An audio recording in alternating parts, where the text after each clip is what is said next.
Welcome into the second carrier update of the morning presented by Uptake. I'm Tony Mulvey, joined by Donnie Gilbert. Donnie, seeing some interesting things going on in the market here. Yeah, so I brought up our OTVI and OTRI, the OTVI in blue. And of course, we're still at 12,558. So it's very healthy. A lot of freight still in the market. But our rejection rates have now dropped down to a 6.18 average. We have probably not seen rejection rates this low in 3 years ago. Yeah. So, but again, there's reasons for this, and that's because of what's going on in the contracted market. With contracted rates so much higher, it's having an effect on what's going on with rejection rates. Carriers are sticking in.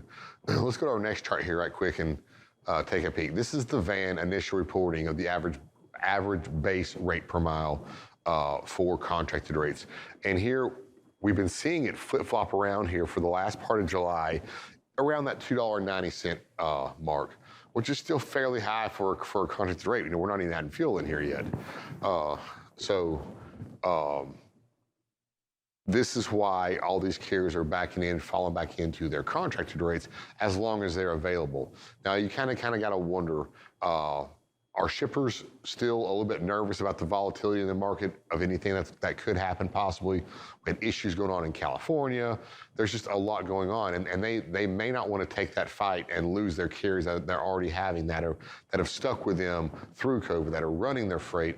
They might be just kind of willing to sign these contracts for right now and do something maybe a little bit later on. We don't know, but this is definitely something that we need to watch. Yeah, and if you looked at the NTIL, so that line haul rate, I mean, you see that gap's at 90, almost $1, right? And yeah, that really tells me, I mean, that's kind of that level where you would start to see things either flow into the spot market, right, out of the contract market, which doesn't look like we're seeing when you look at our OTVI, which tracks contracted volumes, or you'd start to see contract rates start to come down. Yeah, they've come down, what, 8 cents from where they were at the beginning of June, but it's really not a big decline.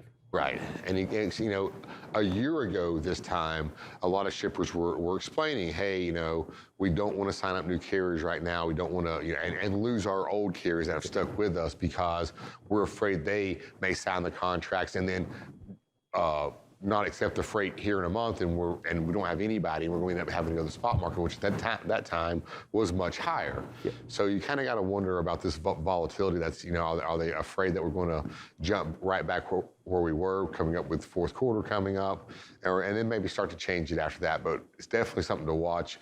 We might see it start to dip back down if they get, you know, pretty comfortable over the next few months, and then maybe start changing and seeing. Yeah, and conversations I've had, it's to implement a new RFP. I mean, you have to put it out for bid, you have to run the bid, and you have to implement it in, it just takes time to get it all done. So we may see these move lower, but it's just because these conversations about, hey, the market softened a lot, we need to bring these down to somewhere kind of fair, right? Yeah, so, a lot more reasonable. Yeah, for sure. Let's look at reefer here, just our volumes and rejection rates here right quick.